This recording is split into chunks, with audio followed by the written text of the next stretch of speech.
reposición de la vida, es decir, no solo en gestar y parir hijos, sino también en mantener las relaciones, las redes afectivas que hacen que de alguna manera, si quedemos desempleadas, podemos mantenernos porque hay una tía que nos presta un cuarto, una sobrina que nos presta plata, un tío que nos dice, bueno, hagamos intercambio, yo te doy tal cosa y tú me das trabajo. Todas conocemos en épocas de desempleo la importancia de las redes afectivas que eran una responsabilidad laboral de las mujeres. Sin embargo, con la revolución industrial en Inglaterra, que inicia en Inglaterra, pero que se expande porque es una revolución de tipo colonialista y por lo tanto va expandiéndose sobre todos los territorios que a final de cuentas quedarán atrapados en la economía de esa revolución. Entonces, con la revolución industrial inicia un terrible proceso ideológico. Por eso es muy importante conocer las historias ideológicas, es muy importante ser capaces de plantear nuestras ideas como ideas válidas para la mayoría de la gente. El proceso ideológico de la revolución industrial llevó, entre otras cosas, a una especie de idealización de la modernidad. Entonces la modernidad era la máquina y sabemos muy bien qué de positivo tiene y qué de negativo tiene, porque esta máquina enloquecida, que no es la máquina aérea de la poesía de mi amigo Edgar List, es en cambio una máquina profundamente devoradora de recursos naturales de tipo diverso. La revolución industrial de finales del siglo XVIII tiene que ver con la minería a cielo abierto que todos nuestros compañeros de Puebla, de Morelos, de Zacatecas, de Guatemala están confrontando hoy y los matan por ello. ¿Sí? Debemos ser muy solidarias y solidarios con la lucha de los pueblos indígenas en contra de la explotación del suelo, porque nos están salvando nuestros recursos, sin los cuales nos moriremos todos. Y estos recursos que ellos salvan, en cambio, una cierta ideología de la revolución industrial implica que son recursos que hay que tirar para seguir produciendo en un sistema económico que solo reconoce el trabajo cuando es trabajo asalariado. Entonces, si el trabajo es trabajo asalariado, es muy fácil decir, las mujeres nunca han trabajado. ¿Sí? Si el trabajo es trabajo asalariado, es muy fácil decir, los campesinos son unos huevones. ¿Sí reconocen el lenguaje de la burguesía? Es un lenguaje ideológico de la burguesía. Entonces, bueno, hasta ese entonces, la lucha por el derecho al trabajo no era la lucha de las mujeres del primer feminismo liberal. Había pasado por varias demandas, todas pequeñas, y todas tendientes de alguna manera a darle una equivalencia de poder o una similitud de acción con los hombres de la burguesía, no todos los hombres, la burguesía igual eran, ¿qué? El 5, el 6% de la población mundial, exactamente, quizás eran un poco más que hoy, que son el 1%, pero en fin, no era la mayoría de la gente. Entonces las mujeres empiezan a hacer una lucha primero por el derecho al estudio. Desde la década de 1820, 1830, tenemos una fuerte lucha por el derecho al estudio, porque como los trabajos mejor pagados pasaban por la universidad, para estas mujeres de la burguesía, para quedarse en la clase de origen, si perdían la posibilidad de ser burguesas por el acompañamiento de hombres burgueses, el padre, el marido, el hermano, aunque en menor medida. Entonces estas mujeres debían poder hacer sus trabajos. No es casual que las primeras licenciadas en todo el mundo fueran médicas y abogadas. ¿Por qué? Porque eran las dos profesiones mejor pagadas. Entonces las mujeres querían acceder a ese tipo de profesiones. Por otro lado, el discurso ideológico, por lo menos durante toda la modernidad, es decir, desde el siglo XV, desde la invasión de América, venía diciendo que las mujeres no podían ser filósofas, que las escritoras éramos una hueva, que si no, ellos escriben bien, nosotras damos huevas, solo hablamos de amor y cosas aburridas, y cosas de ese tipo. Entonces las mujeres no se ponen a luchar en un campo tan difícil como es el campo de la cultura, se van sobre lo que da plata, ser médica o ser abogada. Todas las primeras licenciadas del mundo son médicas o son abogadas. A un nivel apenas podríamos decir, en la estructura de clase apenas inferior, empiezan a haber grandes generaciones de maestras. De hecho, en México, que es un país donde la Escuela Normal de Maestras fue pensada por Juárez y después llevada a cabo por Lerdo de Tejada, pues obviamente ser maestra era una cosa que daba un cierto acceso a un salario decente. Los maestros y las maestras en ese entonces ganaban proporcionalmente más de lo que ganan ahora. Una maestra podía mantener una familia de 5 miembros, a ver si ahora puede. Entonces, es bastante interesante que después del derecho al trabajo, las mujeres, al estudio, perdón, las mujeres pidieran un derecho de reconocimiento a su propia economía. Y cuando lograron, por ejemplo, obtener eso de alguna manera, poder mantener la herencia paterna, que de todas formas no las heredaban nunca a ellas, pero no importa, habían logrado esto, empiezan a pelear por la custodia de los hijos. La custodia de los hijos en el mundo tradicional era de los padres. Ellos daban el nombre, ellos daban el dinero y ellos tenían de su lado la ley. La ley iba en contra de las mujeres. Entonces, bastante interesante. Primero piden derecho a la educación, después piden derecho a su economía, finalmente piden el derecho a lo que podríamos llamar una matria potestad, en un 50% con los hombres, el derecho a quedarse con los hijos si se quedaban viudas o si se divorciaban, y muy tardíamente empiezan a pedir el derecho al voto. Y aquí se dividen. No se crean que todas las mujeres pidieron el derecho al voto. En particular, las liberales son fuertemente enfrentadas por las anarquistas. Las anarquistas fueron mujeres trabajadoras radicalmente socialistas que jamás pensaron que el Estado podía decidir sobre su voluntad personal, por lo tanto no supeditaron su vida al Estado, pero creyeron en la solidaridad, sobre todo en la solidaridad entre las trabajadoras y los trabajadores, y hicieron de las redes familiares que siempre habían pertenecido al mundo del trabajo femenino una forma de organización política, reformando nada menos que los sindicatos. Los sindicatos vienen del trabajo femenino, pero fueron manejados por hombres. Y los hombres fueron unos cabrones con las mujeres trabajadoras, unos verdaderos asquerosos. Estuvieron en contra de la igualdad salarial, los sindicalistas. ¿Sí? ¿Por qué? Porque tenían miedo de perder privilegios.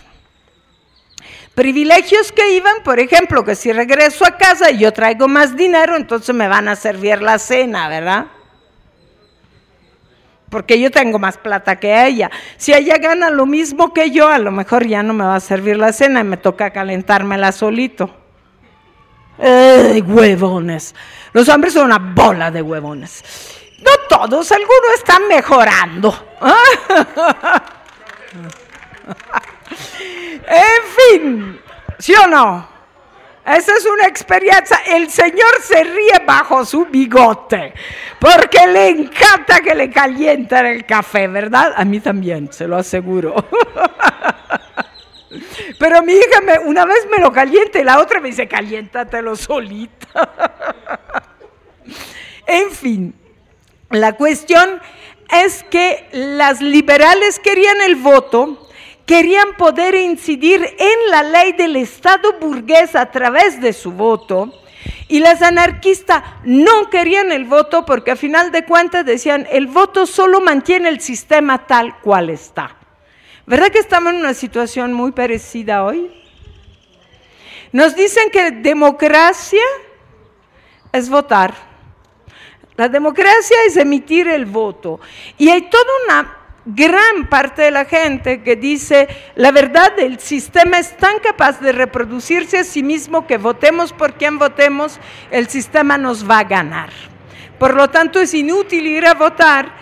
Y creo que no debemos de tomarlo como una posición contra la otra, sino analizar muy a profundidad este discurso radical, es decir, que va a las raíces, de quien dice, este sistema no lo podemos transformar.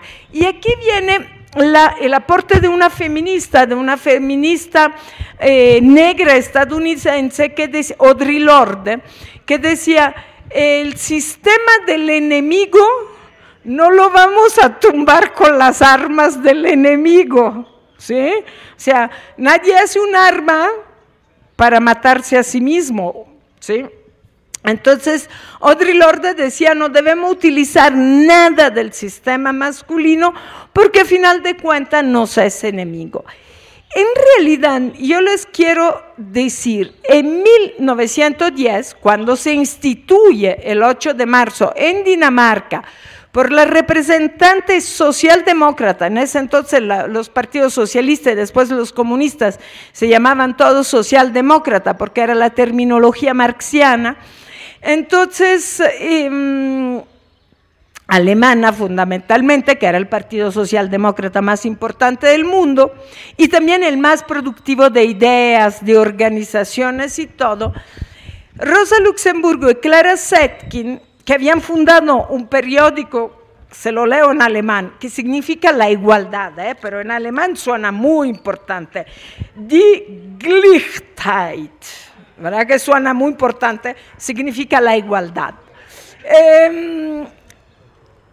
Habían fundado Die Gleichheit y realmente querían un debate muy importante sobre si las mujeres socialdemócratas iban a utilizar toda su reflexión política y todo su empuje para pedir el voto o si era mejor trabajar en un principio para pedir mejoras laborales que equipararan el trabajo de las proletarias al trabajo de los proletarios, aunque fuera eso. Aunque obviamente las muchas dirigentes socialdemócratas, en particular Clara Zetkin y Rosa Luxemburgo, se habían aprovechado de la lucha de las feministas de la burguesía. Rosa Luxemburgo era en ese entonces doctora en filosofía, o sea, había pasado por muchos años de universidad, siendo seguramente la socialdemócrata que transitará hacia posiciones comunistas más interesantes todavía hoy en día, es probablemente la socialista posterior a Marx, de la línea marxista del socialismo, no de la línea anarquista, más interesante y que podemos seguir leyendo. Realmente vale la pena leer a Rosa Luxemburgo, y a otros socialistas hoy nos da un poco de hueva porque sí son bastante superados. Ellas eran, por lo tanto, sindicalistas. El trabajo de Clara Zetkin había empezado en el sindicato, había llegado a ser la vicepresidenta de la socialdemocracia alemana, cuando había 5 mujeres en la dirección, o sea, eran muy pocas. Entonces eran mujeres que de alguna manera se habían aprovechado del trabajo de las mujeres burguesas por el derecho a la educación de las mujeres. Eran mujeres muy educadas y que habían dado vuelta a la educación burguesa en un sentido socialista. ¿Qué estaban debatiendo? Bueno, estaban pidiendo cosas que en ese entonces eran casi una utopía, ¿no? Se reunieron en agosto de 1910, del 25 al 29 de agosto en Copenhague. Entonces, ¿qué era casi una utopía? Miren si no vuelve a ser algo que tuvimos y perdimos. Estas mujeres lo lograron para nosotras y nosotros, y lo hemos perdido en menos de 20 años de un agresivísimo neoliberalismo. Desde el 89 hasta ahora, en realidad 25 años, hemos vivido una agresión constante por parte del sistema neoliberal. Lo que estaban pidiendo estas mujeres, que antes de 1989 teníamos y que hoy hemos perdido, era lo que ellas no habían tenido nunca, porque existía un sistema de discriminación contra las mujeres y un sistema de discriminación contra las y los trabajadores, mujeres y hombres. Ellas estaban pidiendo el derecho a la sindicalización. Una sindicalización no charra, no nos vendría bien hoy. A la seguridad social. Una seguridad social real que nos garantizara la salud o el acceso a la salud en la mejor de las condiciones, el acceso a un retiro y vivienda, estudio, etcétera, etcétera. Vacaciones pagas. Estaban pidiendo el derecho a ser pagadas durante sus vacaciones. Fue una importantísima reivindicación socialista que debemos tomar muy en serio.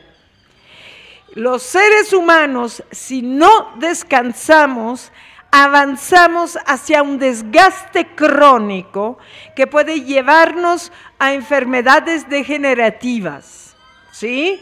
Piensen en el no descanso y los efectos secundarios del cansancio crónico y del estrés, sobre todo las y los militantes, queridos, son personas que se acercan mucho más a el estrés, porque las y los militantes tienen obviamente un trabajo extra que les llena de satisfacciones en ciertas cosas, porque te encuentra, y eso la satisfacción va en contra del estrés.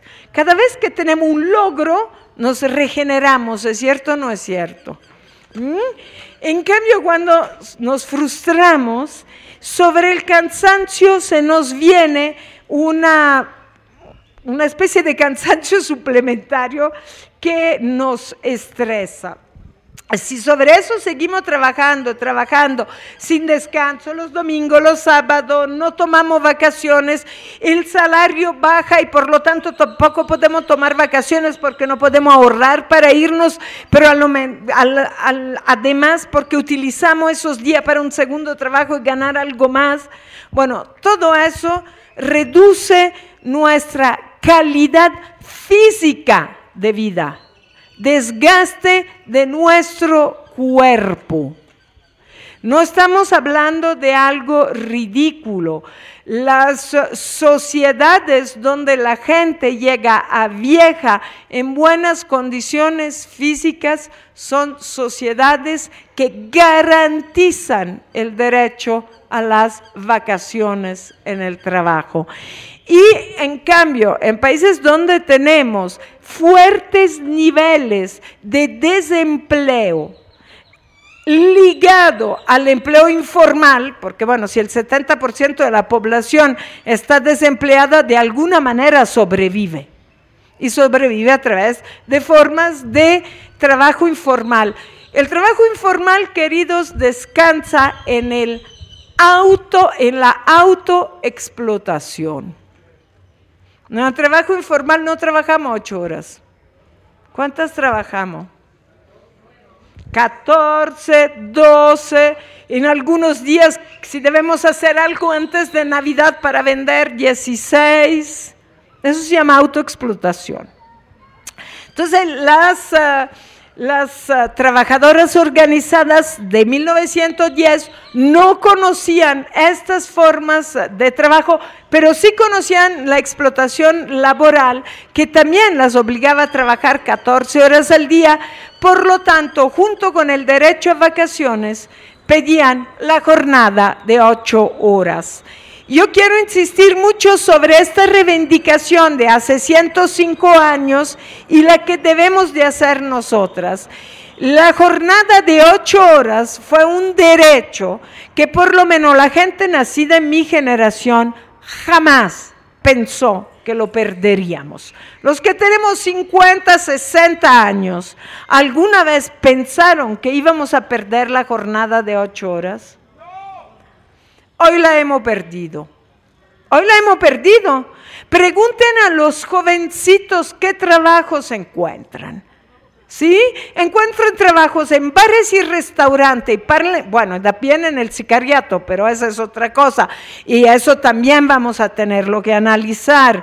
En el sicariato, las chavas son prostituidas, es decir, sí hay una parte terrible de la explotación laboral que en situación de descomposición social adquieren rasgos delincuenciales abiertamente. Pero sin llegar a eso, en esta ciudad, ¿dónde encuentra trabajo un chavo, una chava de 18, 19, 20 años? Bares y restaurantes. ¿Y qué es la primera cosa que le dicen? Debe estar usted de buena presentación. Discriminación. Discriminación de entrada. Porque ¿qué quiere decir? Va a depender del dueño del lugar, que si es un racista, por ejemplo, puede decidir que si es negra o con rasgos indígenas, no se tiene buena presentación. Eso se llama racismo. Y es discriminación, de que si alguien tiene alguna pequeña discapacidad que bien le permite trabajar, pero por lo menos, qué sé yo, le tiene un ojo abierto y uno cerrado, una mancha en la piel o una ligera cojera, no, usted no puede trabajar porque no tiene buena presentación, discriminación. Pero además de la discriminación, que es el primer rasgo de este tipo de trabajo, el segundo es que de entrada le van a decir, mira, la jornada es de 10 horas, pero hay días en que vas a tener que apechiguar porque pues no vamos a cerrar si tenemos clientes, ¿no? Entonces deberías terminar a las 2 de la mañana y terminas a las 7. Y esos chavitos a las 9 entran a clase, sin dormir. Desgaste, ¿se acuerdan que hablábamos del desgaste físico al principio? Si yo trabajo más de 8 horas, pierdo mi derecho al descanso. Si ven cómo está todo imbricado y como hoy estamos en condiciones muy parecidas a las de 1910, claro, aparentemente en 1910 estaban mejor porque tenían una gran ideología revolucionaria que lo sustentaba y nosotras y nosotros al parecer la hemos perdido. Pero déjenme no ser una socialista ortodoxa, no soy ortodoxa en nada, ni siquiera como feminista, soy muy poco ortodoxa, siempre me equivoco de calle, por ejemplo, como hoy. Le voy a hablar de un socialista que era un escritor, y no un gran ideólogo. Le voy a hablar de Georges Bataille. Bataille era un escritor francés que igual era un activista, fundó 2 grupos, uno que se llamaba Masas, nada menos.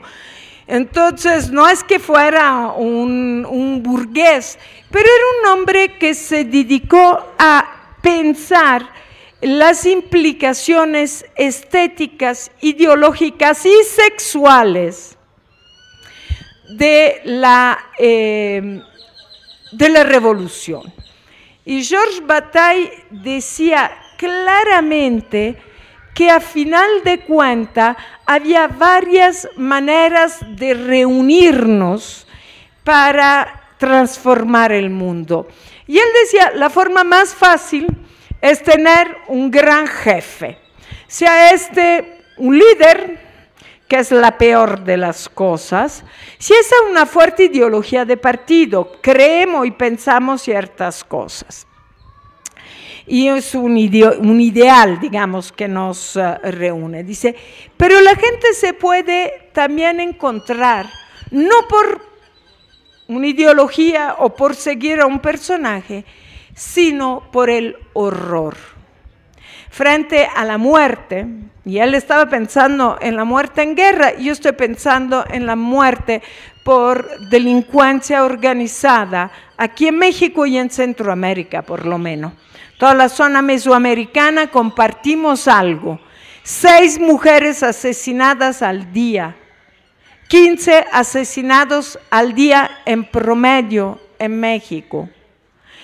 A nosotros nos puede unir el horror, como decía Bataille, y la fuerza de querer superar el horror, porque todas y todos los vivimos, puede ser tan cohesionante como una fuerte unión ideológica.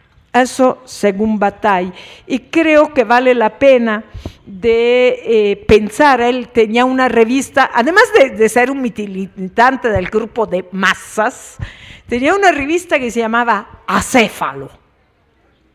O sea, pero no era del cártel de los Guerreros Unidos. Acéfalo para él significaba la no necesidad de un líder, porque el cuerpo iba a moverse hasta reorganizar una dirección de tipo colectivo. Bueno, pensemos en todo esto y pensemos también en lo que estaban diciendo. Y leámoslo en nuestra 1910, estaban pidiendo guarderías seguras, no solo guarderías seguras. Los 47 niños del ABC muertos quemados en medio de dolores espantosos que un niño de 3, 5, 7 años no debería sufrir, nos exigen por lo menos esto, que tengamos claro que las guarderías no son seguras. Y que lo que debemos exigir hoy, como hace 105 años, son guarderías seguras. Pedían para sus hijas e hijas, pedían el pago de las horas extras. Cuando éramos jóvenes, los que tenemos un poquito más de edad, ¿verdad?, a veces decíamos, ay, ojalá me pidan 2 horas más, así me voy a poder ir a escuchar el concierto tal a tal lado, porque nos pagaban las horas extra. ¿A cuántos de ustedes le pagan las horas extra hoy? Bueno, entonces vean si esto es necesario o no retomarlo. Y finalmente, las mujeres en 1910, como hoy, seguimos exigiendo la igualdad salarial con los hombres.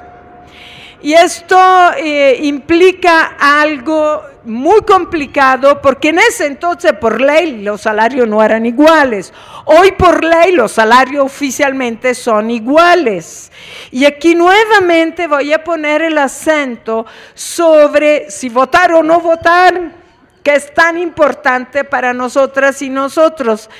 Tenemos maneras cada día más de refrendar que el sistema es capaz de darnos leyes al mismo tiempo que las incumple. ¿Sí? Entonces tenemos igualdad salarial las mujeres y los hombres. Pero digamos que cuando teníamos 20 años, a Edgar y a mí nos hubieran dado trabajo en un banco. Los dos entrábamos con el mismo salario, ¿verdad? Solo que a él en 3 meses le daban un ascenso laboral y yo me quedaba estacionada 3 años. A él a los 3 meses le daban un segundo ascenso laboral mientras yo seguía estacionada en el primer nivel. A los 6 meses le daban su tercer ascenso laboral mientras yo quedaba estacionada en el mismo nivel. Cuando yo ascendía a su primer nivel, porque no había tenido hijos, porque no había pensado en casarme, porque mi mamá no se había enfermado y no la había tenido que cuidar, ¿sí? Entonces, él ya ganaba un 30% más que yo. ¿Sí entienden cómo es perverso el sistema por el cual seguimos teniendo de alguna manera una discriminación salarial en la misma capacidad de trabajo? Le voy a hacer un ejemplo terrible que se asemeja mucho a la situación de las mujeres. En Europa hay una condición espantosa para las y los migrantes, muy parecida a la situación de las y los migrantes mesoamericanos que llegan a Estados Unidos. Muchas de las y los migrantes que llegan a Europa hoy tienen excelentes niveles de preparación educativa. Piensen en los refugiados sirios. Hay 1.200.000 personas refugiadas sirias que intentan llegar y son médicas, médicos, abogadas, abogados, enfermeras, enfermeros, maestras, maestros, matemáticas, matemáticos, físicas, físicos, gente con muy buen nivel de preparación. Y quiero hablar del caso específico de las médicas y de los médicos sirios. Porque lo conozco, porque mi primo está peleando contra eso en el hospital que él dirige. ¿Qué sucede? El Estado italiano, que es el que yo conozco, pero lo mismo hace Francia, lo mismo hace Alemania, lo mismo hace Inglaterra, no les reconoce que son médicos. Los contrata como enfermeros. ¿Sí? Los contrata como enfermeros que tienen un nivel salarial inferior al de las médicas y los médicos. Sin embargo, son enfermeras y enfermeros que en realidad son médicas y médicos y que tienen una deontología, tienen una moral, ¿sí? Por lo tanto, si el paciente se le va a morir, lo van a atender y cuidar, ¿sí? Si se le, como médicos. Si se le muere entre la mano, la culpa es toda suya. Si se le salva, es del médico del hospital. ¿No se parece la situación de las mujeres? ¿Y sobre qué se basa? Sobre explotación, simple explotación, del saber, del trabajo. A ver, aquí algunos fueron marxistas cuando eran jóvenes, ¿verdad? No, qué vergüenza. ¿Qué produce la riqueza? El trabajo. Sí, ahí hay alguien que fue marxista y no lo dice. Lo único que produce riqueza es el trabajo. ¿Es cierto o no es cierto? Y entonces, cuando yo te hago trabajar más de 8 horas, sin vacaciones y sin el reconocimiento de tus cualidades de conocimiento que tienen todas un valor en la producción del trabajo bien pagado, ¿qué estoy haciendo? Estoy explotando. ¿Todas las mamás se sienten identificadas con la idea de explotación ahora? Ok, entonces veamos un poco.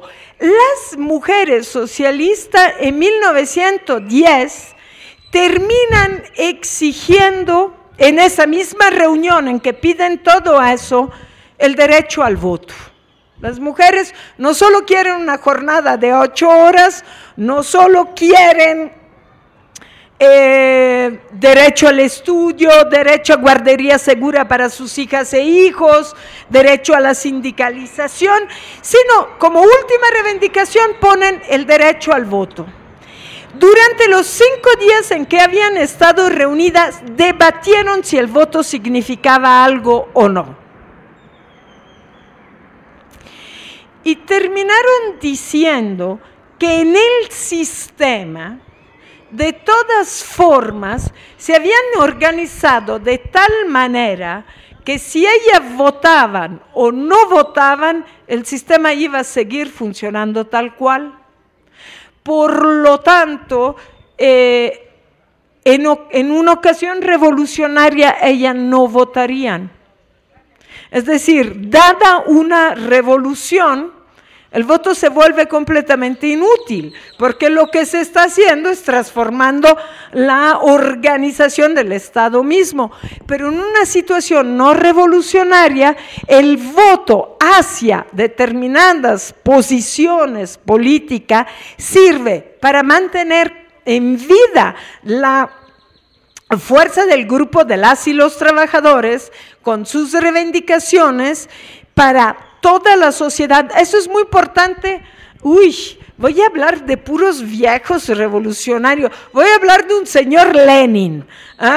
El señor Lenin decía, la revolución debe servirle a todos los sectores de la población. Obviamente la burguesía nunca le creyó, pero él sinceramente pensaba que también la burguesía se vería beneficiada a través de dejar de ser burguesía.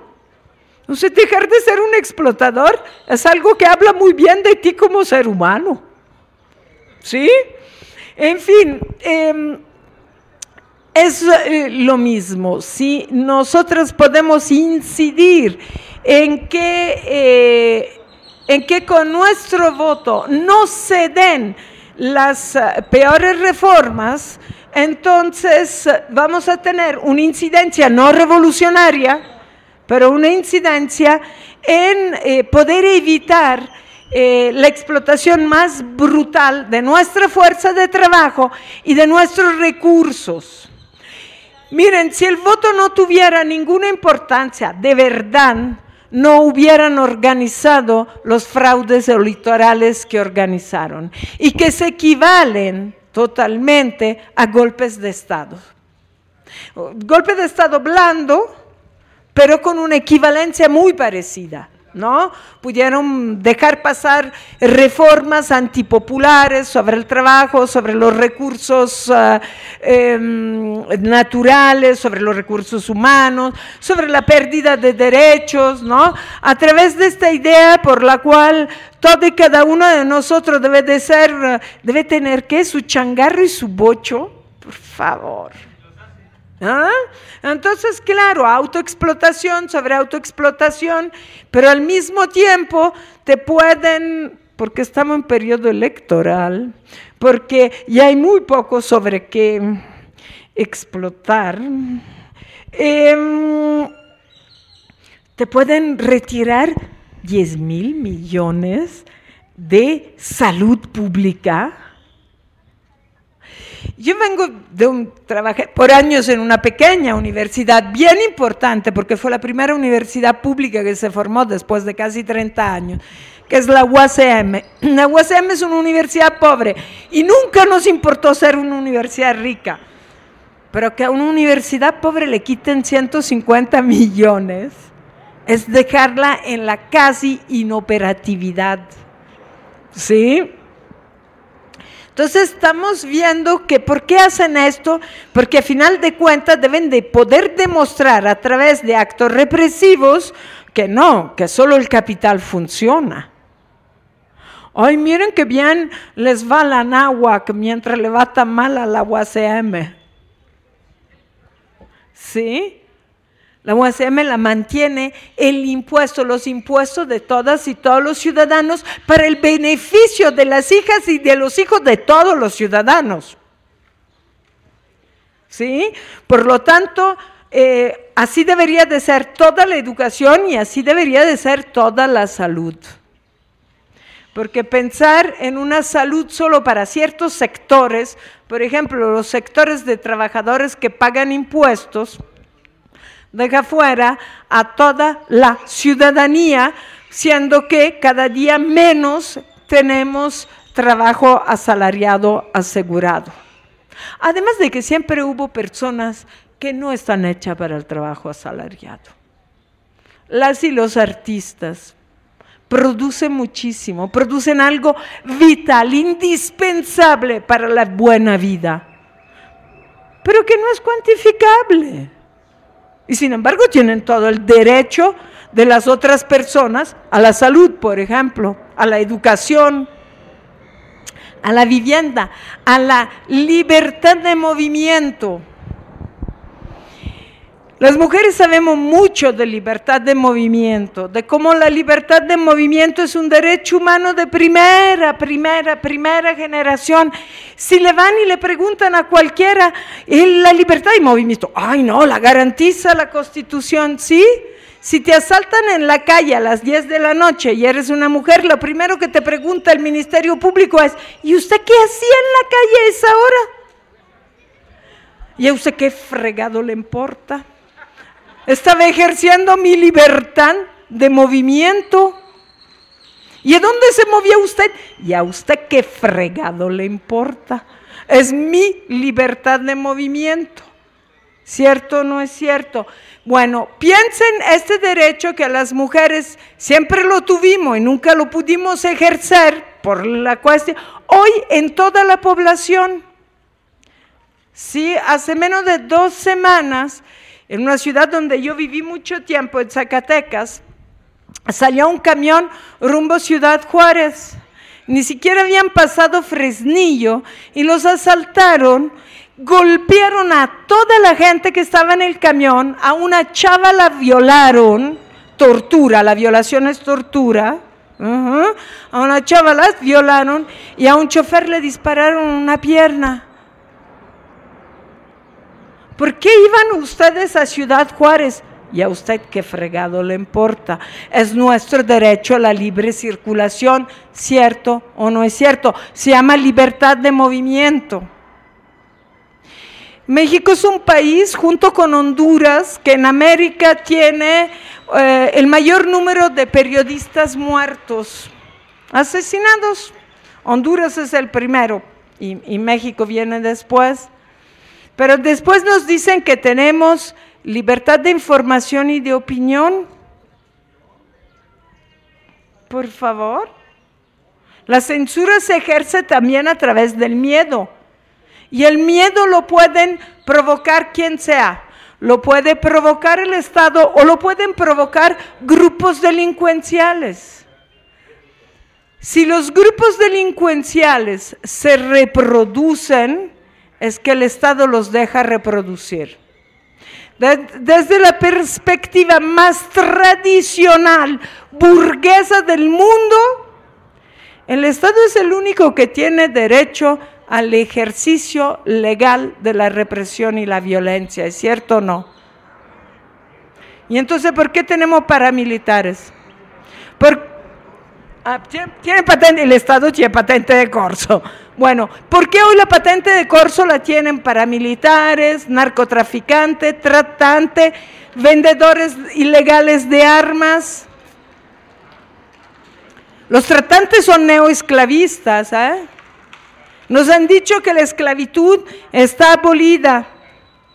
En América, por lo menos en todo el territorio americano, se abolió en 1898, en México se abolió por primera vez en 1808, regresó y fue definitivamente abolida por Guerrero.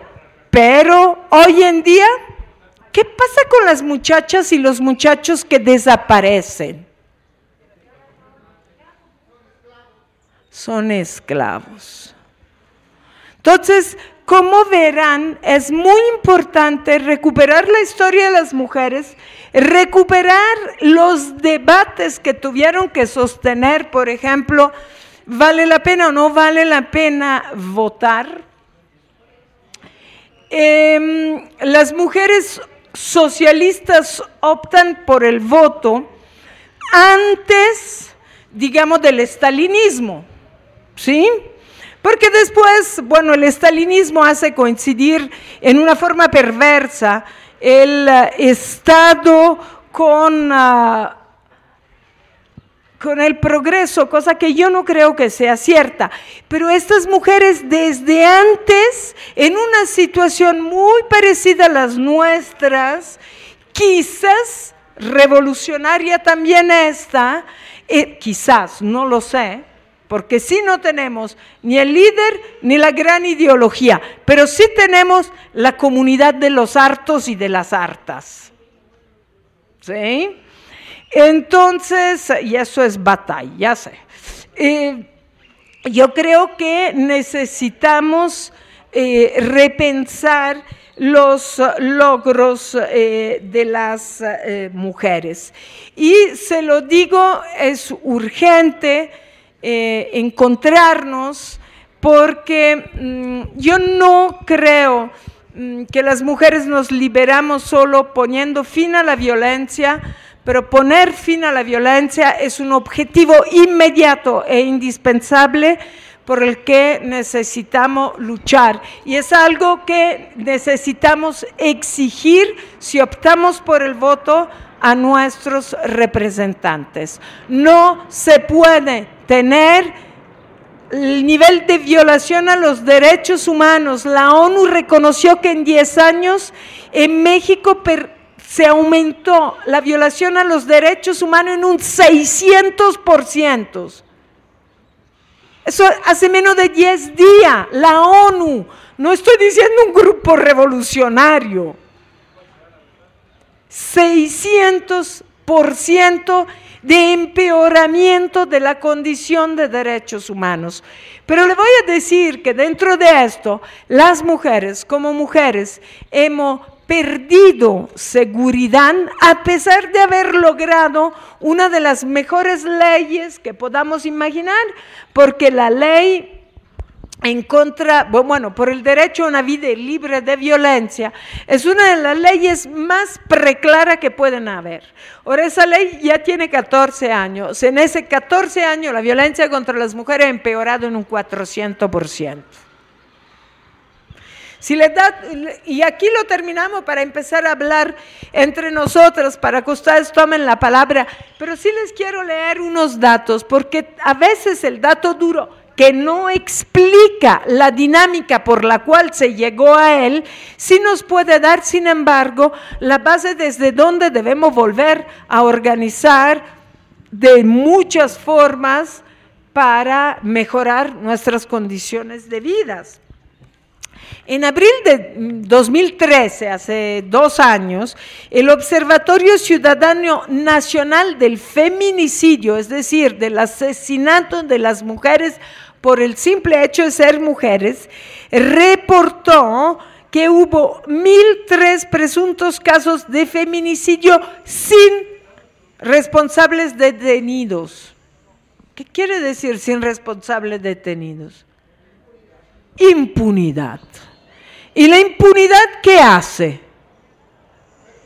Repite, genera al mismo tiempo el crimen, pero también el miedo, porque reproduce también el miedo.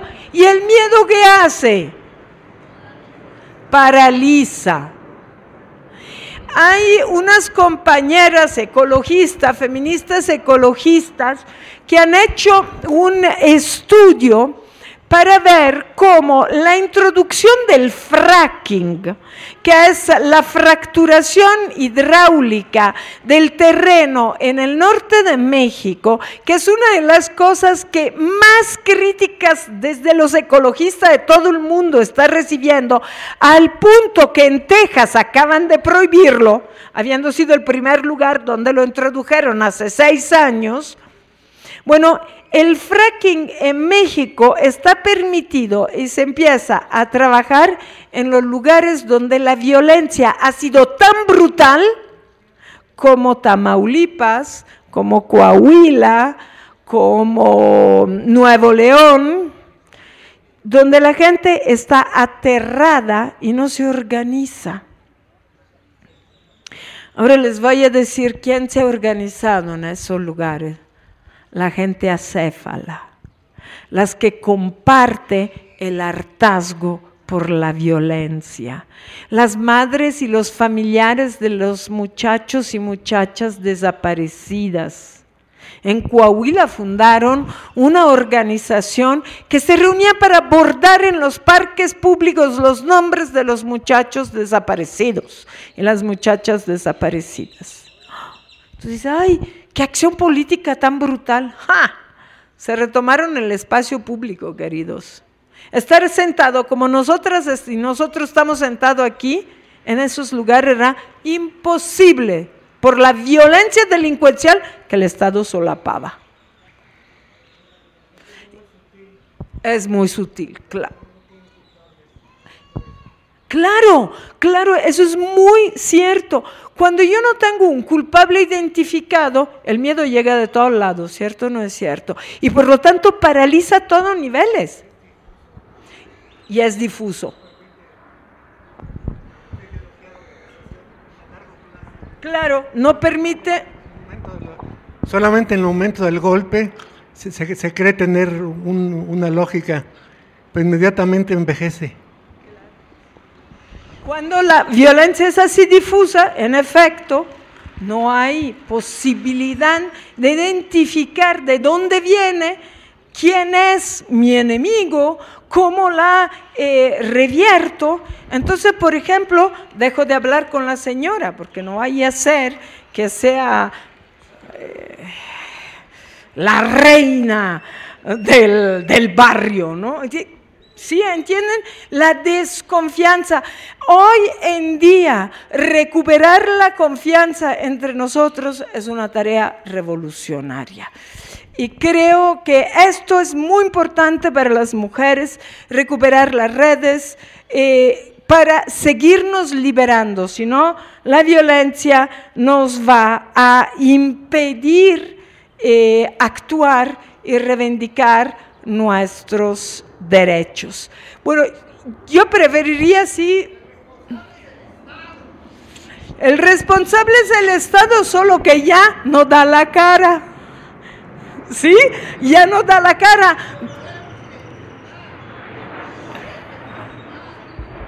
Por supuesto, pero va mucho más allá de eso. Sí. Yo no llego hasta allá al fondo. Podemos pasar. Yo creo que es muy importante conocer la historia de las ideas feministas, la historia del trabajo de las mujeres, la historia de la idea de liberación, ¿sí?, que en América Latina tiene muchísimas implicaciones y que la liberación de las mujeres lleva a explicarlas, pero piensen en toda la complejidad del término liberación cuando pensamos en una teología de la liberación, cuando pensamos en una filosofía de la liberación y cuando pensamos también en una organización social de base para la liberación que entonces repiense las formas de organizarnos en términos sociales. Bueno, el 8 de marzo entonces es una fecha que conmemora 200 años de lucha feminista y que tiene fecha desde hace 105 años gracias a las delegadas socialistas de Copenhague. Bueno, pasamos la palabra. Gracias, buenas tardes. Un breve comentario. El Estado de México es el número 1 en feminicidios, en secuestros de mujeres y en abusos sexuales de menores. Quiero referirme a esto.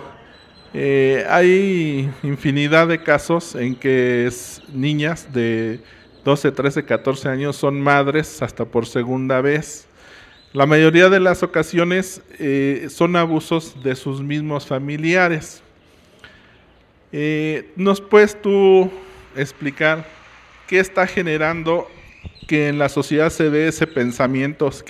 ¿Qué genera ese pensamiento en los hombres, y ¿cuál es el origen? ¿De dónde viene ese origen que se está manifestando ahora con mayor frecuencia? Y esta otra pregunta es, o sea, ahorita te referiste a la historia 200 años para acá, pero ¿qué hay más atrás en la historia de la humanidad? Creo entendido que en alguna vez hubo matriarcado en las primeras comunidades. ¿Qué pasó ahí? ¿Se revirtieron los hechos? ¿Qué sucedió que el hombre empezara a dominar a la mujer y a no tratarla como un ser humano, sino como un objeto, una pertenencia que tiene? Esta es una pregunta muy compleja, entonces permítame que conteste esta y después las otras preguntas, si quieren, las agrupamos. Y tus dos preguntas tienen una posibilidad de respuesta conjunta. Yo les recomiendo que lean un libro de una mujer que se llama Rita Laura Segato, y el libro se llama algo así como los orígenes de la violencia, del terror y del Estado. Ella es una feminista argentina que durante la dictadura se refugió en Brasil y que estuvo trabajando en Ciudad Juárez para intentar entender el fenómeno del feminicidio.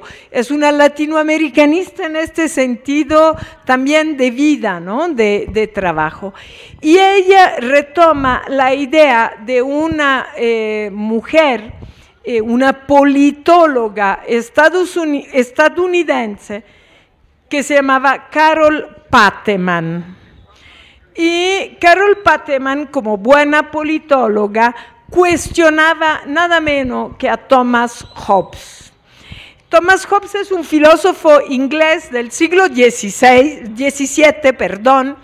que es conocido, digamos, por ser no tanto el padre del concepto de Estado, quizás el padre del concepto de Estado sea Maquiavelo, sino el primero que al Estado le dio una significación de pacto social. El Estado se deriva de un pacto. Y Hobbes dice, el pacto se funda sobre el miedo. El Estado existe porque existe el miedo. Sin miedo no tendríamos necesidad de organizarnos como Estado. Si lo ven, es de un conservadurismo espantoso. Porque él dice, tenemos tanto miedo a la guerra, a la violación, porque el ser humano es un lobo, es una amenaza para el otro ser humano. Él usa el término homo homini lupus, que en latín literalmente significa el ser humano es un lobo para el otro ser humano. Entonces, para él este miedo, esta cosa, lo llama así, esta cosa que da origen al Estado, al mismo tiempo, como decía antes el compañero, debe reproducir constantemente el peligro que provoca el miedo. Y para Hobbes, este miedo era la guerra. Claramente, lo dice además de varias formas. Y Carol Pateman y Rita Laura Segato dicen, no es cierto. Si esta teoría de Hobbes es cierta, el crimen sobre el cual se sostiene la ley es la violación, que es un instrumento de expropiación del derecho de las personas a su propia vida. Por lo tanto, el primer crimen es la exacción forzada de un servicio, ¿sí? El servicio sexual, que ya no se da entre iguales que tienen igual derecho, por lo tanto, a acceder o a negarse al servicio, sino implica la exacción forzada de un servicio.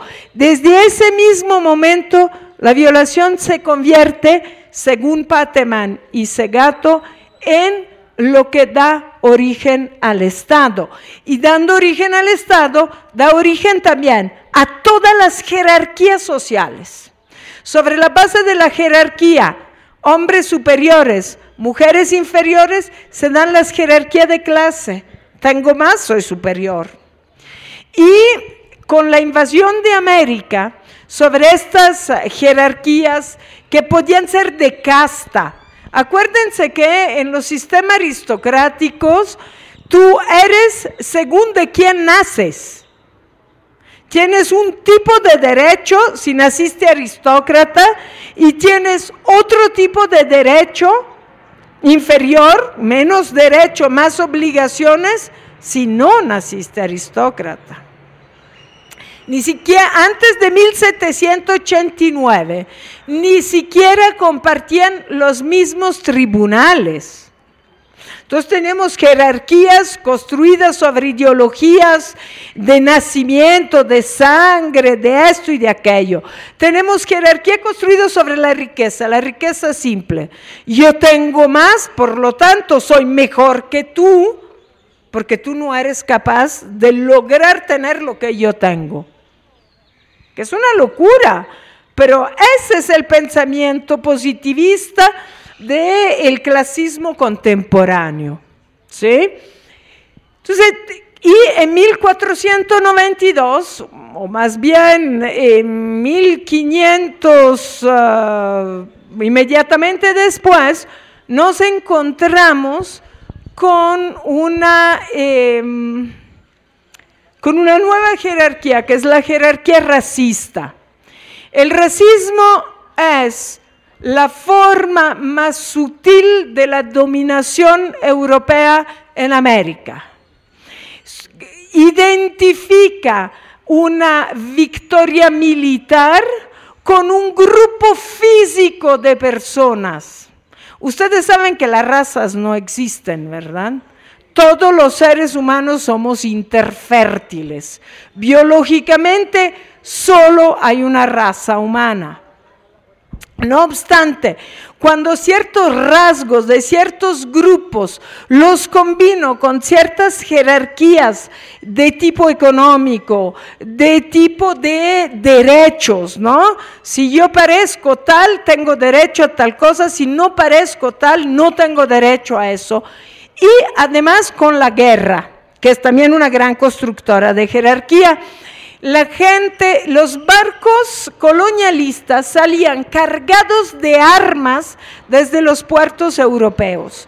Desembarcaban las armas en África, donde distribuían las armas para que los militares de la costa fueran a hacer entrada y secuestrar gente desde el interior de África para traerla a la costa, subirla al barco y traer a gente a América.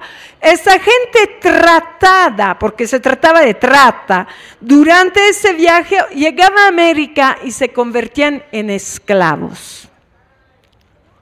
¿Sí? Se desembarcaba gente que era esclavizada en América y el barco ya vacío se llenaba de azúcar y regresaba a Europa. Yo me he encontrado con economistas, obviamente de derecha, que decían que esos viajes y esos barcos eran perfectos, nunca viajaban vacíos, nunca había pérdida, ¿sí? Le juro, yo el día que leí que esa triangulación colonial era en términos capitalistas perfecta, porque nunca había pérdida, yo ese día me puse a llorar, porque dijo, es cierto, el sistema califica sus horrores de perfección. ¿Sí?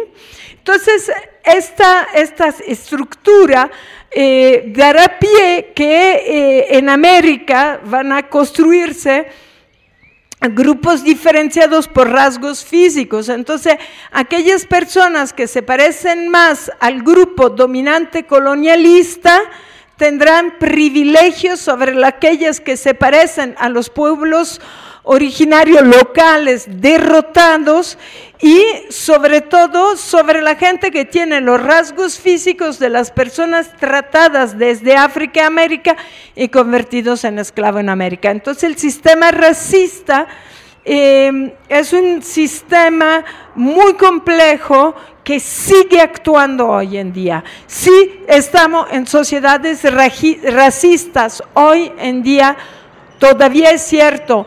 Hay estudios horribles sobre cómo los niños chiquitos de 7 u 8 años frente a un muñeco blanco y un muñeco negro identifican lo positivo con el muñeco blanco y lo negativo con el muñeco negro. Eso es interiorización del racismo. Y hay estudios bastante gruesos en términos económicos sobre las personas con rasgos fenotípicos más cercanos al tipo físico de los invasores colonizadores, siguen hoy ganando en México un 22% más que las personas con rasgos indígenas o con rasgos negros. Eso es racismo. ¿Sí? Entonces, todas estas estructuras de jerarquías, de explotaciones sucesivas, según Rita Laura Segato y Carol Pateman, nace porque el Estado se basa sobre el miedo de las mujeres que renuncian como seres humanos a la igualdad en nombre de un pacto social, en términos hobbesianos, que nace de la violación como acto de imposición y ruptura de las relaciones igualitarias y el que valió la surgimiento pena del Estado. la espera por la cátedra que hemos recibido. Ojalá que esta plática la podamos volver a ver. Mi intervención va en este sentido. Si nos puede hacer un comentario acerca del cambio que sobre todo en las ciudades de México, en las ciudades de México, ha sufrido el rol de la mujer en la familia. Cómo ha sido llevada a prácticamente ya ser necesario su aporte económico a la familia y ya no aquel aporte de trabajo doméstico en el hogar que le daba una fortaleza a la familia, cómo ha sido arrastrada hacia este lugar ahora, sobre todo en las ciudades. Las mujeres son forzadas, debo de aclararlo, a trabajar, la necesidad, por necesidad. Eso, un comentario de eso, básicamente a ese respecto. Gracias. Sí. ¿Continuamos o todas juntas? O? Como quieras, si hay más preguntas. Pásale. ¿Qué sigue? Pásale para acá, no le tengas miedo. ¿Tienes un lapicito?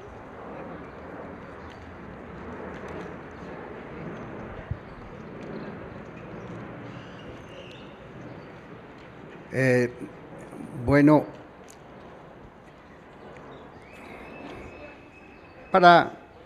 maestra, para hacerle una breve pregunta. En el fondo de estos conflictos humanos,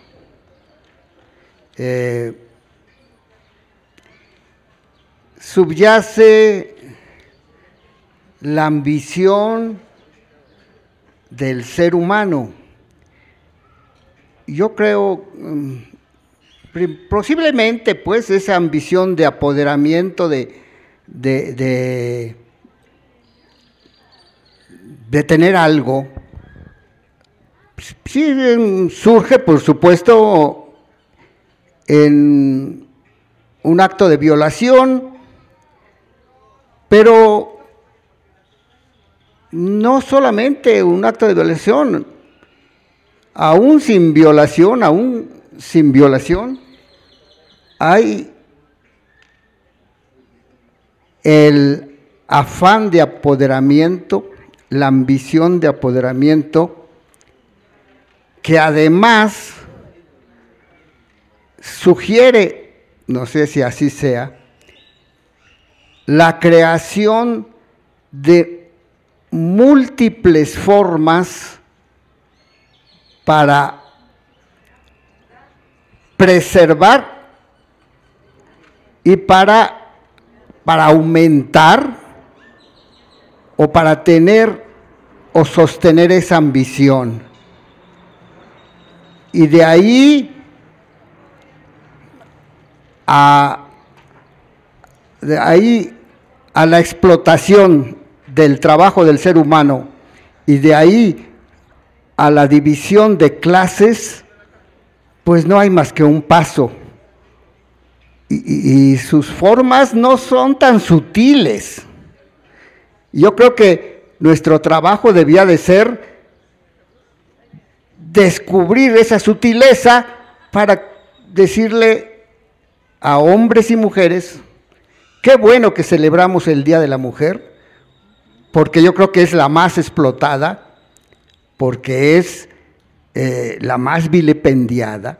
Entonces, pero a partir de ahí, no solamente la mujer, todos somos explotados.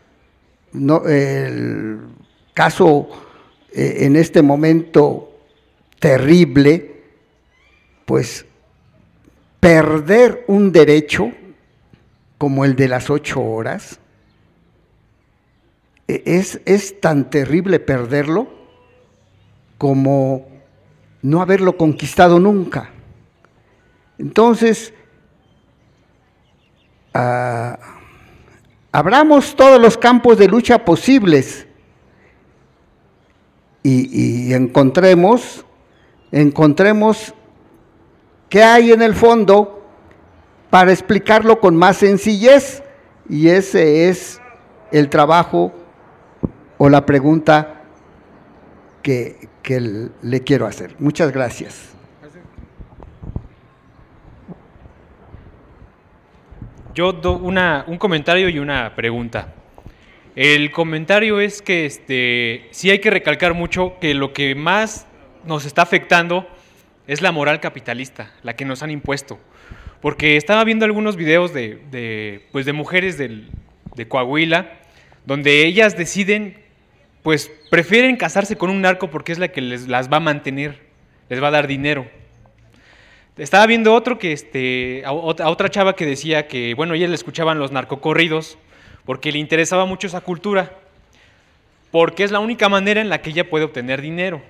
Entonces, volvemos a lo mismo, o sea, es la cultura de solo el beneficio económico va por delante, ¿no?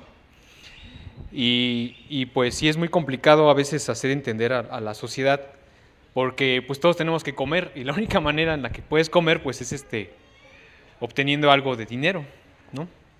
Bueno, es que yo soy de los que piensan que eso de sembrar en las casas, pues si bien es muy importante, también puede revertirse a la sociedad, convertirse en un aislamiento, y mientras tú estás sembrando tus jitomates, pues allá en la sierra están destruyendo todo, llevándose el oro, y tú, que entretenido, sacando el rábano más grande y compitiendo con tus amigos por eso. O sea, no, es un arma de doble filo, y hay que tener mucho cuidado.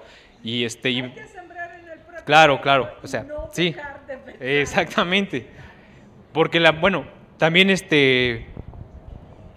lo que estaba pensando es que, bueno, se repite mucho de que si se vota, se reproduce el sistema, ¿no? Si votamos, volvemos a reproducir el sistema.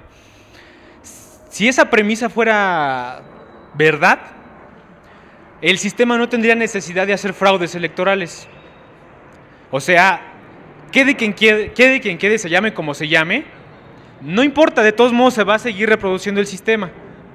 Entonces, ¿por qué se tienen que comprar votos? Que otra vez volvemos a lo mismo. En este sistema todo es una mercancía, las personas y los votos, entonces pues lo vendo al mejor postor, ¿no? Se tienen que comprar los votos, se tienen que hacer fraudes para que no quede quien no quieren que quede, ¿no? Eso es nada más es una pregunta. ¿Por qué se afirma eso con tanta... Decir, no, es que si tú votas reproduces a un sistema. Pues ese sistema está encargado de que no votes. Vean los comerciales del INE que dicen, no, es que sí hay que votar, hay que participar, que la ching... Pero nunca le dicen que cambiaron la fecha de la elección. Nadie sabe que las elecciones se adelantaron un mes. Todos pensamos que son en julio y siempre nuestra cultura es que en julio se vota. Pero nunca dicen que es el 7 de junio. Bueno. Muy bien. Muchas gracias. ¿Y las chavas? ¿Qué pasó? Sí. René, pasa. Pasa, René. ¿Qué pase, René? René tiene buenas participaciones, ahorita ya viene. Mi pregunta es, ¿por qué ha crecido la violencia hacia la mujer? Es que, bueno, yo sé que los medios de comunicación y todo esto, pues tienen un alto... e influyen mucho en las personas, ¿no? Entonces yo quisiera saber cuáles son los factores que los medios de comunicación y en la sociedad se están promoviendo para que haya una violencia hacia la mujer, y por qué antes, si no se asesinaba tanto a las mujeres, ahora por qué se asesinan las mujeres. Y ya nada más. Muchas gracias. No iba a participar porque varias cosas las comentaste hace rato y tengo un desorden en la cabeza ahorita, pero participé en un taller que se llamaba Proyectos Culturales con Perspectiva de Género, porque si ahora hacemos proyectos culturales que queremos vender a empresas o al gobierno, tienen que tener perspectiva de género, pero el tallerista le agregó algo y le puso cultura de paz y de no violencia. Y entonces llegábamos, pues yo nunca sentí que la cuestión de género me afectara, y en el taller entendí que porque me educaron para ser persona, no me educaron para ser mujer, me educaron para ser persona, que si quiere treparse un árbol, se trepa un árbol, que si quiere cocinar, que si quiere aprender a hacer lo que quiera hacer, lo puede hacer. Y descubrimos que sí nos marca que nos eduquen que para ser hombre o que para ser mujer. Y estoy yo amarrando una cuerda y llega un chavo corriendo y déjame, te ayudo porque no puedes, ¿no? Y los compañeros aquí ya saben que pues sí puedo, ¿no? O sea, sí puedo, y les digo, ellos me enseñaron. Y entonces pues todos podemos hacer las mismas cosas, ¿no? Pero sí, el problema creo que está en... desde ahí ya nos dividen, nos educan o para ser hombres o para ser mujeres, y desde ahí ya se está preparando a esta cultura donde vemos la diferencia y entonces somos muy elitistas y muy discriminamos por todo, porque desde entrada ya ahí está la primera gran diferencia, y entonces de ahí ya nos dividieron y desde ahí ya está difícil hacer esto de unámonos y trabajemos por un mundo en donde seamos todos equitativos. Otra cosa, otra vez me vino a la cabeza algo. Cuando yo era adolescente, yo no veo telenovelas, decía yo, pero sí veía series gringas para variar, y ahora poniéndome a ver las series gringas con un poco más de lupa, veo que ocurre una catástrofe en todas estas series, ocurre algo, y luego tiene que salir un líder, que era lo primero que estaba diciendo Francesca, sale un líder hombre, que es el responsable de organizar a todos en el pueblo, en la isla, en donde sea que haya ocurrido esta cosa grave, y este líder es el que tiene que resolver todo lo que pasa. Entonces es líder, hombre, y eso estamos viendo serie tras serie tras serie, o sea, no son telenovelas ahora, son series gringas que nos dicen que necesitamos a alguien que venga y nos diga cómo hacer las cosas, y que todos los demás cruzados de brazos no podemos sobrevivir si no tenemos a ese ser fantástico que va a resolver todas las cosas. Nunca es mujer, para variar, ¿no? No sé, se me van otras cosas. Pásale, gracias. Ay, pues muchas gracias por tu exposición. Excelente. Yo solo puedo decir algo como ama de casa. Desde allí está la discriminación, porque el hombre, aunque haya aprendido que somos seres iguales, a la hora del convivio se nota siempre la diferencia, ¿sí? Muchas mujeres se quieren liberar y ¿qué resultan? Muchos divorcios. Gracias. Sí. Muy bien, muy bien. Entonces vamos por las respuestas y estamos aquí. Perfecto. Wow. Quisiera recordarle un poco lo que preguntaron y que creo que algunas se contestan unos a otros. Hay unas implicaciones sobre el trabajo de las mujeres. Si el trabajo es explotación, entonces que las mujeres hoy deban ir a trabajar, es que deben, porque van a ser explotadas por el sistema capitalista. Si el trabajo es también aquello que nos da satisfacción, es que entonces las mujeres quieren ir a trabajar.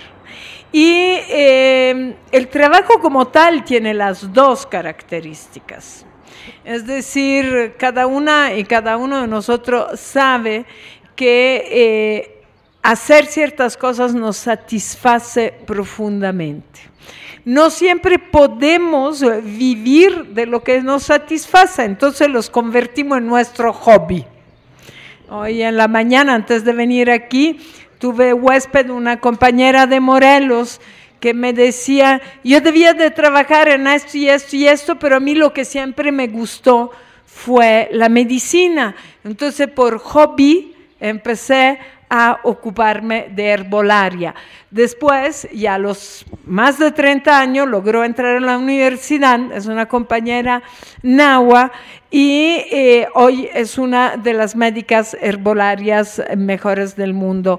Es seguramente una mujer que fue explotada en el trabajo que debía durante mucho tiempo, porque si no sus hijos no hubieran comido.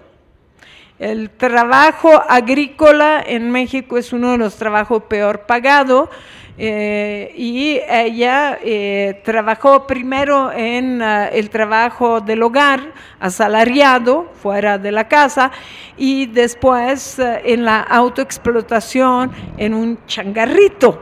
Pero cuando finalmente logró ahorrar, las hijas eran suficientemente grandes y toda, por suerte se abrió la universidad del estado de Morelos, que tenía una escuela de medicina donde la dejaron entrar. ¿Ven cuántas cosas tuvieron que combinarse? De ahí la importancia del derecho al estudio, de ahí la importancia de que la educación sea gratuita y de acceso masivo a la gente, etcétera, etcétera. Entonces, las implicaciones del trabajo. Hay una parte del trabajo que debemos, porque vivimos en un sistema de explotación, y una parte del trabajo que queremos. Las mujeres siempre hemos querido que nuestro trabajo sea reconocido, siempre, siempre, siempre, siempre. Hay mujeres que enloquecen cuando son excluidas del espacio público para cuidar a sus hijos. Y hay situaciones aparentemente ideales, por ejemplo, en ciertos lugares de Europa donde las mujeres no tienen hijos, se dan entre 6 y 2 años de beca a las madres para que cuiden a sus hijos sin tener que hacer nada más. Ese no tener que hacer nada más las saca del mundo público, las encierra en su casa.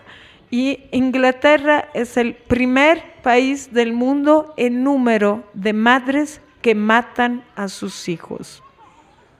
No son las madres trabajadoras que deben de escapar, correr, que la loca. No, son las que no tienen reconocimiento social de su labor. Entonces el trabajo es una cosa muy complicada. Las mujeres han trabajado siempre, absolutamente siempre, solo que el trabajo del hogar no es reconocido como trabajo. Las mismas mujeres no lo reconocemos. ¿Qué haces? Yo nada, soy ama de casa. O sea, trabajas 18 horas al día, ¿verdad? en diferentes tipos de trabajos, además que van desde la cocina, el cuidado de las personas, una serie de cosas, la administración, la construcción de redes sociales, afectivas, etcétera. Entonces, ¿cómo hacemos compaginar el cambio de tipo de trabajo de las mujeres, del trabajo del hogar al trabajo asalariado que se da fuera? Por un lado tiene un aspecto social maravilloso. Las mujeres dejan de sufrir la pérdida de socialidad. Claro, señores, los hombres que creen que las mujeres pertenecen al ámbito de la familia y por lo tanto al ámbito de su economía, sufren muchísimo de celos. Celos porque las mujeres están en el espacio público, no están reunidas en un espacio de exclusión de la socialidad. Y celos porque a veces ganan tanto más que ellos o tienen un igual reconocimiento social. Y eso tiene que ver con educación. Entonces tiene que ver con lo que decía el compañero sobre la ambición humana, pero sobre todo tiene que ver con la moral capitalista, de lo cual decía el compañero que decía, si no transformamos la moral capitalista no hacemos nada. Y tiene razón. Si no trabajamos sobre este nivel de la cultura por la cual podemos deshacernos una por una de las jerarquías que se vinieron construyendo sobre la base de la separación de las mujeres de los hombres a través del miedo a la violación, no vamos a poder superar ninguna crisis de violencia tal como la estamos viviendo hoy, desde la violencia económica hasta la violencia de género. La ambición humana es aprendida. El sistema nos enseña a competir. La escuela nos enseña a competir. Nos dicen hagan deporte y en lugar de hacernos hacer deporte, nos ponen una actividad agonística. Yo voy en bicicleta a todo lado. Estoy reconstruyendo una casa, no tengo un quinto, vendí el coche para pagar las ventanas, por tanto voy en bicicleta. Yo hago deporte todos los días. Y si no voy en bicicleta, camino entre 3 y 7 kilómetros. Hago deporte todos los días. No compito con nadie. Me importa un pepi, tengo 58 años, no voy a estar compitiendo con el chamaco de 20 que tiene una super bicicleta y que va a llegar antes que yo. Bendecido tu camino, muchacho, córrele, a mí no me importa. ¿Sí? No sé cómo decirles. Nos enseñan a competir. En la escuela te dicen, ay, a ver quién es el primero de la clase. Perdón, yo recupero la cultura tzotzil por la cual para resolver un problema no se pone a pensar a cada niño uno por uno y el primero que resuelve el problema, el primero de la clase. Las niñas y niños tzotziles se reúnen y resuelven el problema entre todas y todos. Si no competimos, la ambición humana demostrará que no es natural, no es un afán de apoderamiento que pasa necesariamente por convertir a los seres humanos en cosas. Yo no puedo tener gana de apoderarme de un hombre, de una mujer, de un jovencito, de un niño, si pienso que es un ser humano y no una cosa. Entonces, bien importante reconocer que las diferencias son aportativas. Todo lo que es diferente aporta. La primera diferencia en la humanidad es que la humanidad está hecha de mujeres y de hombres. Además de una parte relativamente pequeña de intersexuales, La mitad de la humanidad somos mujeres y la mitad de la humanidad somos hombres. ¿Cómo es posible que pensemos que el afán de apoderamiento de los hombres es tal que, oye, yo no le salto encima a mis amigos, y algunos están bastante buenos como para querérselos apoderar, ¿no? ¿Por qué no lo hago? Porque los considero humanos y no cosas. Son humanos y no cosas. ¿Sí? Esto tiene que ver con la otra pregunta entre explotación y subordinación. Y yo exploto el trabajo de la gente. Lo dijiste muy bien. Lo único que genera riqueza es el trabajo. Lo único que te genera riqueza es el trabajo. Ahora, esa riqueza nos pertenece a la persona que trabaja o al colectivo, o es explotado. La explotación de mi generación de riqueza hace rico a otro en cuanto a acumulación de bienes, pero la que produjo la riqueza sigo siendo yo. ¿Sí? Entonces, ven como sí, el compañero que habló de la transformación de la moral capitalista dio en el clavo. No podemos sostener una cultura del beneficio económico porque si no vamos a seguir pensando que las mujeres somos objetos económicos, somos objetos sexuales y los hombres, queridos, objetos económicos. Tienen cara de monedero. ¿No? ¿Usted no cree que son objetos? ¡Ja! Ay, mijita, ¿por qué sales con eso si te lleva en metro cuando el otro tiene coche? Objeto económico. Desobjetivemos, volvamos a ser humanos. Esto implica acabar con la moral capitalista, tienen toda la razón.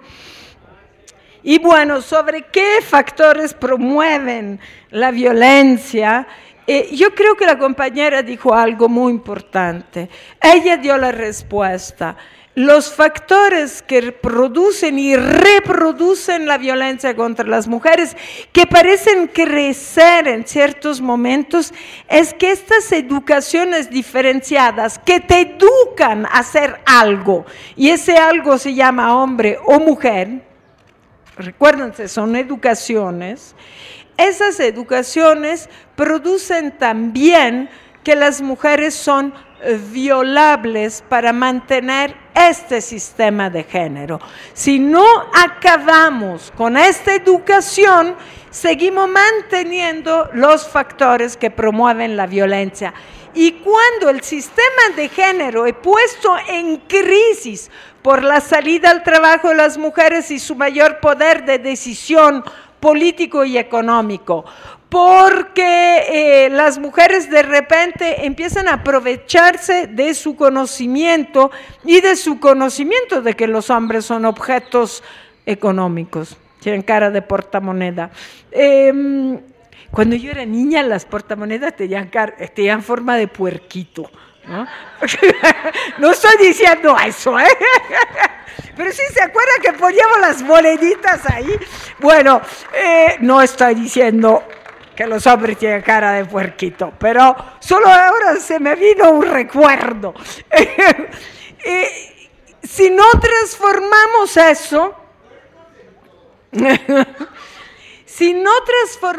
eso, tenemos muy pocas posibilidades de acabar con este sistema de explotación del ser humano por el ser humano que el estado de tipo hobbesiano además encarna.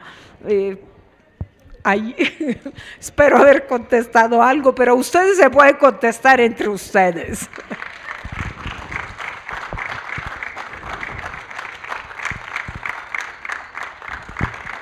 Pues